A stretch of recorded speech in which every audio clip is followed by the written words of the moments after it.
बिस्मिल्लाहिर्रहमानिर्रहीम। अस्सलामुअलैकुम वरहमतुल्लाहि वबरकातुहू। आज हम फिर दोबारा मुलाकात कर रहे हैं उसी प्लेटफॉर्म जिसका नाम है बिगिन देन, और मैं हूं आपका टीचर सैयद फ़हर अहमद। सबसे पहले मैं एक चीज़ तो ज़रूर आपको अप्रिशिएट करना चाहूँगा कि जिस तरीके से आप लोग अपनी समात और बसारत का इजहार कर रहे हैं हमारे प्लेटफॉर्म बिगिन देन पे, अपने कमेंट्स, अपने कॉम्प्लीमेंट्स से। और मैं ज़रूर आपके लिए कहूँगा कि अल्फाज तो मुझे नहीं मिलते, लेकिन एक बात ज़रूर कहना चाहता हूँ कि कैसे बताएं क्यों तुमको चाहें यारा बता ना पाए। और वाकई हकीकत है, हम आपको बता नहीं सकते, क्योंकि कुछ इजहार जो होते हैं वो कभी भी अल्फाज के पैरहन में नहीं जच सकते। चलते हैं अपने टॉपिक के तरफ, और वो टॉपिक जहाँ हमने पहले छोड़ा था, जहाँ हमारा पहले सिलसिला मुनक़ता हुआ था, और वो था हमारा प्रेजेंट सिंपल टेंस।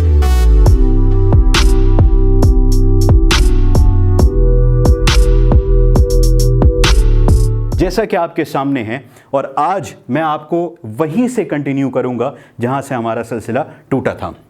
जैसा कि आप देख रहे हैं कि हमारा टॉपिक प्रेजेंट सिंपल था, और प्रेजेंट सिंपल हमारा पहला टेंस था टेंसेस की फाउंडेशन के अंदर। और हमने इसके पहले कॉन्सेप्ट की बात करी थी रिपीटेड एक्शन की। रिपीटेड एक्शन, मैं आपको थोड़ा सा इसका एक रिव्यू देता चलूं कि ये किसकी बात करता है।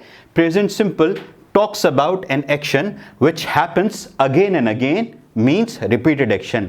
हमारी ज़िंदगी में हर वो काम जो कि एक से दूसरी मर्तबा होते हैं वो हमारे लिए रिपीटेड हैं, और ये रिपीटेड एक्शन को हम डिस्कस करते हैं रिपीटेड एक्शन प्रेजेंट सिंपल की हेडिंग के अंदर।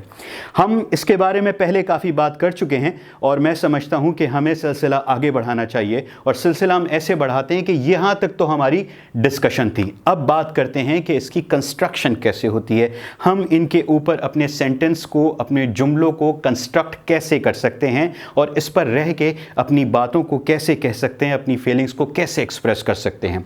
सबसे पहले, जैसे मैंने आपसे पहले भी बताया था कि जैसे इंसान के जिस्म के अंदर उसका सबसे मेन ऑर्गन उसका दिल होता है, वैसी सेंटेंस के जिस्म के अंदर उसका सबसे मेन ऑर्गन वर्ब होता है। यहाँ पर मैं आपको बताता चलूँ कि जैसे आपको याद होगा कि हमारे पास मेन वर्ब होता है, और मेन वर्ब की कुछ डिग्रीज या कुछ फॉर्म्स होती हैं। इस टेंस के मुताबिक यहाँ पर जो हम मेन वर्ब की फॉर्म्स यूज़ करेंगे वो होगी बेस फॉर्म और एस फॉर्म। आप बखूबी जानते हैं कि बेस फॉर्म हमारी फर्स्ट फॉर्म होती है, और एस फॉर्म हमारी वो एस फॉर्म होती है जो हम ही और शी और इट के साथ ऐड करते हैं। अब मैं बताता चलूं कि इन दो फॉर्म्स को हम किन किन सब्जेक्ट में कैसे कैसे अटैच करेंगे। जैसा कि मैंने एक चार्ट ड्रॉ किया है और आपको समझाने की एक कोशिश कर रहा हूं कि यहाँ पर मैंने इस कॉलम के अंदर सब्जेक्ट को लाइन से यहाँ पर लिखा है, और ये तमाम सब्जेक्ट अकॉर्डिंग टू पर्सन्स हैं, first person, second person, third person. अब आई हमारे पास फर्स्ट पर्सन है, हम इसके साथ बी एफ यानी बेस फॉर्म यूज करेंगे। वी हमारे पास फर्स्ट पर्सन प्लूरल है, हम इसके साथ बेस फॉर्म यूज करेंगे।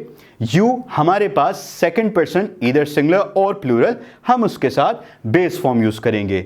ही यहां पर third person singular male subject है, हम यहां पर उसके साथ एस फॉर्म यूज करेंगे। और फिर उसी तरह से she third person singular subject female, हम उसके साथ एस फॉर्म यूज करेंगे।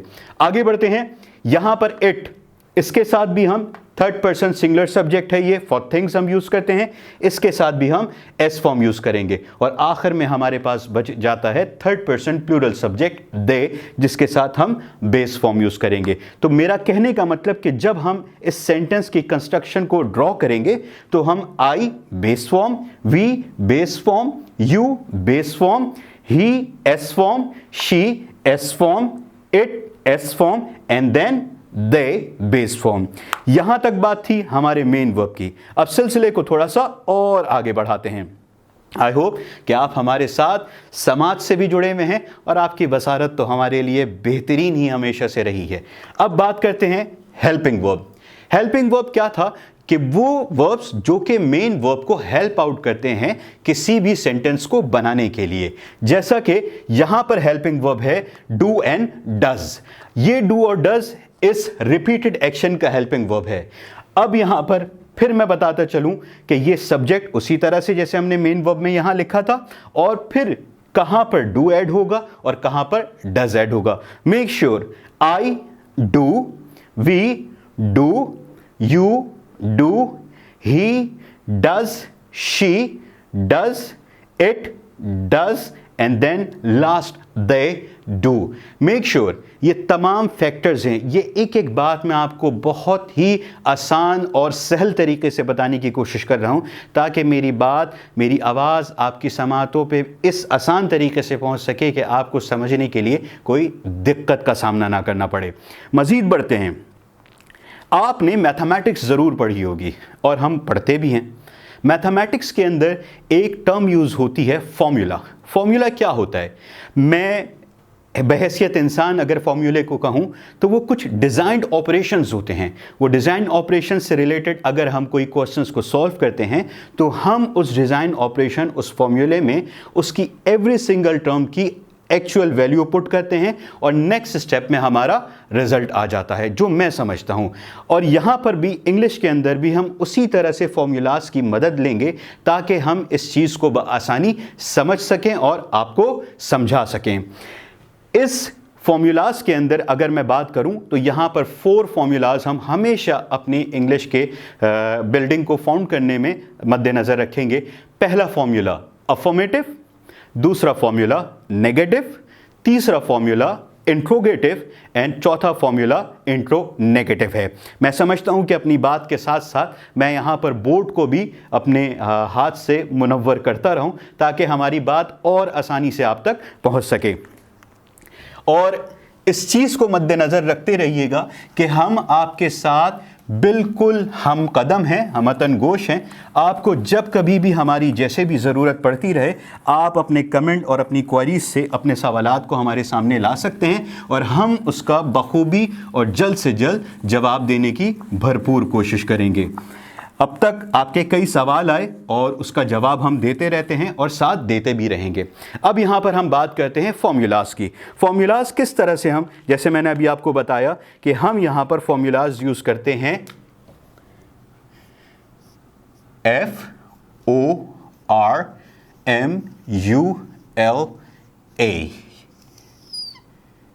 फॉर्मूला मैथमेटिक्स की तरह कोई टेक्निकल टर्मिनोलॉजी हम यहाँ यूज़ नहीं करेंगे। हम सिर्फ फॉर्मूलाज को यहाँ ड्रॉ करेंगे, उसके नीचे उसकी वैल्यू पुट करेंगे और देखिएगा कितनी आसानी से सेकंड स्टेप में हमारा सेंटेंस हमारे सामने मौजूद होगा। जैसे मिसाल के तौर पे हमारा पहला formula affirmative, I repeat AFFIRMATIVE,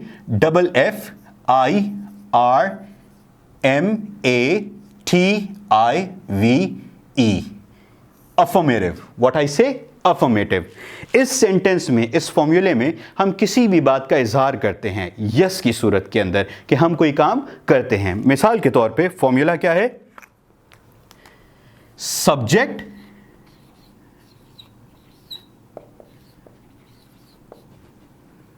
addition, main verb, MV stands for main verb. Make sure MV stands for main verb.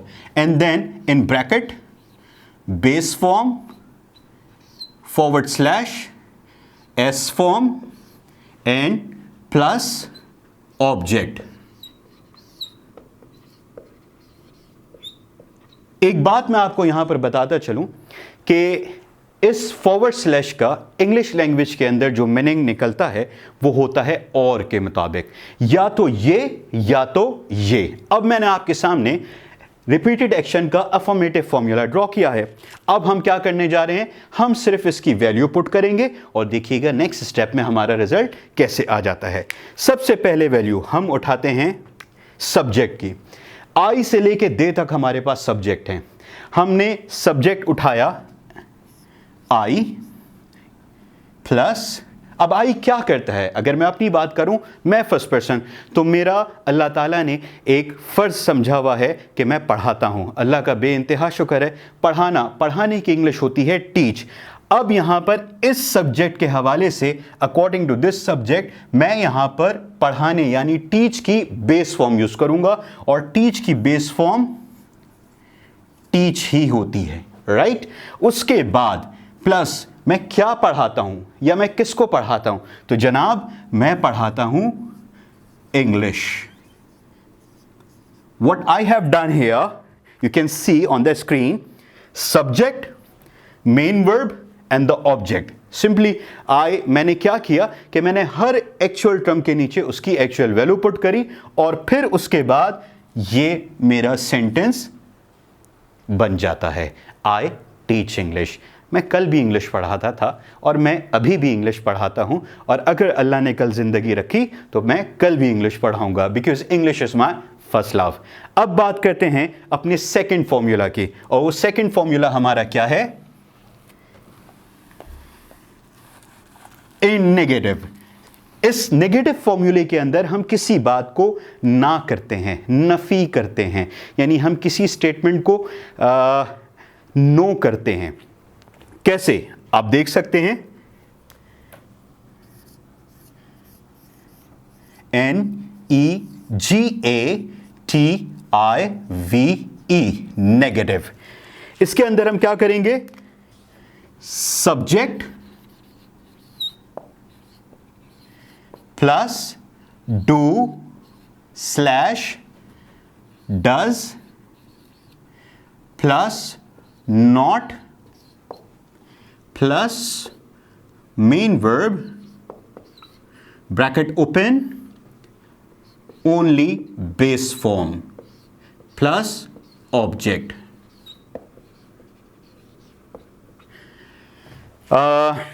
बहुत कोशिश करता हूं कि अपनी बात के साथ साथ अपनी राइटिंग को भी पैरेलल लेके चलूं, लेकिन कहीं ऊपर नीचे हो जाती है तो मैं आपसे इस बात के लिए माफ़ी का भी तलबगार रहूँगा. अब जैसे आप देख रहे हैं यहाँ पर यह है नेगेटिव का फॉर्मूला. अब हम बात करते हैं कि पहले हमने सब्जेक्ट उठाया था आई, हमने बात की थी आई की. अगर हम उसी को यहाँ पर ड्रॉ करेंगे तो वो कुछ इस तरह से होगा. आई के साथ आपको याद होगा कि जब मैं यहाँ चार्ट पे बात कर रहा था तो हम आई के साथ डू ऐड करते हैं, राइट? और उसके बाद हमारे पास आ गया नॉट प्लस. अब चूंकि मेन वर्ब ओनली यहां बेस फॉर्म है, और ये क्यों बेस फॉर्म है? क्योंकि हम यहां पर हेल्पिंग वर्ब ऐड कर रहे हैं. हेल्पिंग वर्ब के आ जाने से यहां पर जो एस फॉर्म थी वो फिर यहां से अपनी जगह को खो देती है नेगेटिव सेंटेंस के अंदर. Teach, right. I do not teach what? English तो मैं पढ़ाता हूं. मैं क्या नहीं पढ़ाता? जनाब आली, मैं उर्दू नहीं पढ़ाता. मैंने क्या किया? Subject, helping verb, not, main verb and object. अब simply what I am going to do, my sentence is here. I do not teach English. मजीद मैं आपको एक और example third person singular subject के हवाले से बात करता हूँ. I do not teach Urdu. I am really sorry. लेकिन कहते हैं कि मोहब्बत और जंग में हर चीज़ काबिल कबूल होती है. अब बात करते हैं थर्ड पर्सन सिंगुलर सब्जेक्ट की. मैंने यहां पर लिखा ही प्लस डू और does. Definitely does. Thank you so much. Does. Then उसके बाद not, then what? Teach, right? And then English.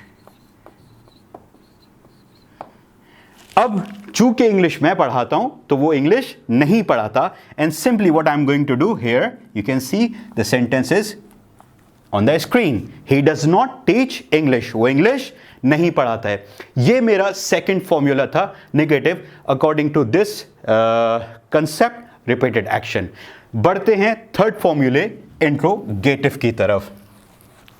I hope कि आपको मेरी बात बआसानी समझ आ रही होगी, लेकिन मैं फिर और बार बार ये आपसे कहता रहता हूँ और कहता रहूँगा कि जहाँ जो बात आपको समझ ना आए और दिक्कत पैदा कर रही हो तो आप please please please don't forget कि आप अपने कमेंट बॉक्स में अपने क्वेश्चंस को हमें सेंड करना मत भूलिएगा. हमारा थर्ड फॉर्मूला है इंट्रोगेटिव. इंट्रोगेटिव में आपको याद होगा कि हम बात करते थे क्वेश्चन की, हम बात करते थे सवाल की, हम बात करते थे कुछ पूछने की. यहां पर इंट्रोगेटिव, INTER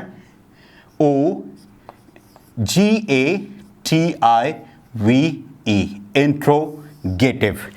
हम यहां पर इस कॉन्सेप्ट यानी रिपीटेड एक्शन के क्वेश्चंस को कंस्ट्रक्ट करने जा रहे हैं, starting from do slash does plus subject plus main verb, only base form here, plus object, and don't forget to put the question mark over here, because हम जब written language की बात कर रहे होते हैं तो हमारे punctuation marks हमारे लिए बहुत ही important होते हैं, वरना हमारी बात का मतलब कुछ का कुछ निकल सकता है। अब हम इसको fill करते हैं। Let's suppose do, the subject remains same, I, then teach, and then what? Do I teach what? Urdu. Somebody is asking, do you teach Urdu? I say that what? I do not teach Urdu. What I teach English. इसी concept में रहते हुए मैंने आपके सामने 3 sentences को gather करते हुए अपनी एक कॉन्वर्जेशन को डेवलप कर लिया, और आप चाहें तो आप भी इसी तरह से इन छोटे छोटे सेंटेंस को गैदर करने के बाद अपनी कॉन्वर्जेशन को डेवलप कर सकते हैं, क्योंकि कहते हैं ना कि कतरा ही कतरा समंदर बनता है। फिर मजीद आगे चलते हैं। Does, then he, what, teach, and then what? English. Somebody is asking to him, does he teach English? क्या वो इंग्लिश पढ़ाता है? I just remove these symbols here and my sentence is on the screen. Does he teach English? क्या वो English पढ़ाता है? यहां पर हम सिर्फ और सिर्फ क्वेश्चन कर रहे हैं। And last but not the least, interrogative. मैं आपको बताता चलूं कि इसकी ज़रूरत हमारी लाइफ में क्या थी। मैंने पहले भी आपसे इस बात को डिस्कस किया था और फिर आज एक रिव्यू दे देता हूं कि कभी कभी सवाल पूछने वाले को अपने सवाल में मैक्सिमम सेटिस्फेक्शन रिक्वायर्ड होती है, और वो किससे डेवलप होती है? वो डेवलप होती है इंट्रोगेटिव से, कंपैरेटिवली इंट्रोगेटिव के। आइए बात करते हैं इंट्रोगेटिव की। बहुत आसान है, बहुत आसान तरीके से हम आपको समझाने की कोशिश कर रहे हैं, यानी हम, जिसका नाम है बिगिन देन। हमारा 4 and last formula of this concept, interrogative, that is NAGATIVE, interrogative. अब बात करेंगे simply do slash does plus subject plus not, then main verb, bracket open, base form plus object, and here don't forget to mention the question mark. Here I'm telling you कि ये interrogative है, और हम फिर उसी तरह से यहां पर वैल्यू को पुट करेंगे और हमारा आंसर हमारे सामने होगा। Let's suppose do I not teach, I am so sorry, do I not teach English? Somebody is taking the confirmation. Do I not teach English? क्या मैं English नहीं पढ़ाता? No. Who told you that I don't teach English? I always teach English. I'm just removing the signs from here and I can get my answer in front of you. Do I not teach English? Same here. The second sentence which I'm going to talk about, that is, does he not teach Urdu? Somebody is asking, and getting the maximum satisfaction according to this formula intro negative. क्या वो उर्दू नहीं पढ़ाता? Yes, he teaches English. He teaches Urdu. I teach English and he teaches Urdu. This is the conversation. हमें मज़ीद कुछ और कहने की ज़रूरत नहीं पड़ी और हमने क्या किया कि हमने फॉर्मूलाज की वैल्यू पुट करी, उनको गैदर किया और हमारी कॉन्वर्जेशन डेवलप हो गई. अब जैसा कि मैं सिर्फ और सिर्फ इन साइंस को रिमूव कर रहा हूँ और मेरा सेंटेंस डेवलप हो गया है. आज हमने आपसे बात करी रिपीटेड एक्शन की, उसकी कंस्ट्रक्शन की, और आई होप कि आपको हमारी बात अब तक पहुंच चुकी होगी. लेकिन फिर भी अगर आप तक हमारी बात नहीं पहुंची है तो हम फिर इस उम्मीद के साथ आपसे आज अलविदा कहेंगे कि आपके सवाल हमारे लिए बहुत ही एहतराम रखते हैं और हमें खुशी होती है कि हम उसका जवाब एज सून एज़ पॉसिबल आपको दे सकें. बहुत सारी दुआओं के साथ कि जहाँ रहिए अपना बहुत ख्याल रखिए और खुश रहिए. अल्लाह ताला हम सब पर अपना करम फरमाए. फ़ी अमान अल्लाह.